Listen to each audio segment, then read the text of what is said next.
ان اللہ و ملائکتہ یصلون علی النبی یا ایھا الذین آمنوا صلوا علیہ وسلم تسلیما اللہم صلی علی محمد وعلی محمد وعلی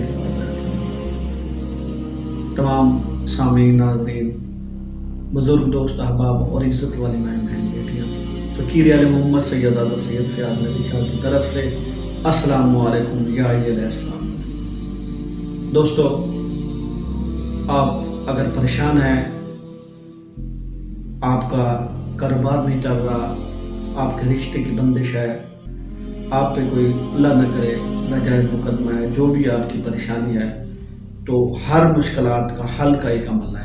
میں جو عمل بتاتا ہوں، الحمدللہ ثم الحمدللہ معصوم علیہ السلام کے فرمان کی روشنی میں آتے ہیں، اور ہمارا مقصد یہی ہے کہ جتنے مومنین بہن بھائی پریشان ہیں ان تک یہ عمل پہنچانا اور فرمان معصوم علیہ السلام کو گھر گھر تک پہنچانا۔ آپ اگر جعلی پیر و فقیروں کے بعد جا جا کر تھک گئے ہیں تو یہ عمل خود کریں، کیونکہ آپ جو عمل اپنے لیے کریں گے اس میں جو چاہت ہوگی، اس میں جو جذبہ ہوگا، آپ کی جو تڑپ ہوگی، وہ عمل قبول کریں گے۔ اگر آپ کسی اور سے کریں گے تو اس میں وہ آپ کے لیے اس تڑپ سے، اس لگن سے وہ عمل نہیں کرے گا۔ بغیر ٹائم ضائع کیے آپ کے لیے عمل پیش کرتا ہوں۔ آپ سے گزارش ہے کہ میرے چینل کو سبسکرائب کر دیں اور میری ویڈیو کو لائک اور شیئر لازمی کریں۔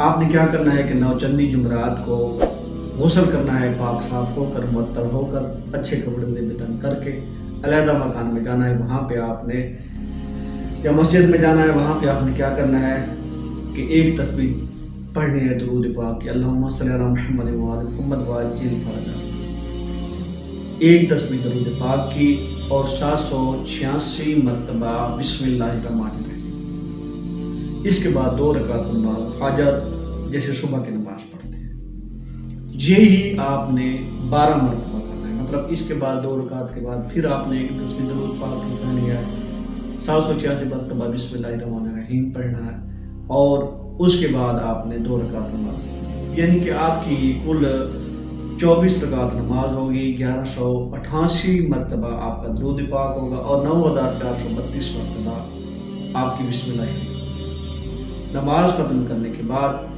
آپ نے یہ عظمیت آپ کو سکرین پر نظر آ رہی ہوگی، یہ آپ نے پڑھنی ہے۔ اس کے بعد آپ نے دعا مانگنی ہے، اپنے لیے رو رو کر اللہ سے دعا مانگنی۔ اس کے بعد ایک ہی رات کا عمل ہے، ایک ہی رات میں آپ کی حاجت روائی ہوگی۔ اگر آپ یہ عمل نہ کر سکے تو یہ سامنے آپ کو لوح نظر آ رہی ہے، یہ مجھ خدا فرحان کے ساتھ لکھ کر پرس میں رکھنی ہے، کور کرا کر، لیمینیشن کرا کر آپ نے پرس میں رکھنی ہے۔ لیکن یاد رہے کہ آپ مرد ہیں یا عورت ہیں، آپ کا پرس کالے رنگ کا نہ ہو، کسی اور رنگ کا ہو، کالے رنگ کے پرس میں آپ کو نہیں رکھنا، اور کسی رنگ کے بھی پرس میں آپ رکھ سکتے۔ کسی بات کی سمجھ نہ آئی ہو تو نیچے میرا فیس بک اور انسٹاگرام کا لنک ہے، وہاں پہ مجھے فالو کر سکتے ہیں۔ میری ویڈیو کو لائک اور شیئر لازمی کریں، اور دعاؤں میں یاد رکھیے گا۔ والسلام علیکم ورحمۃ اللہ۔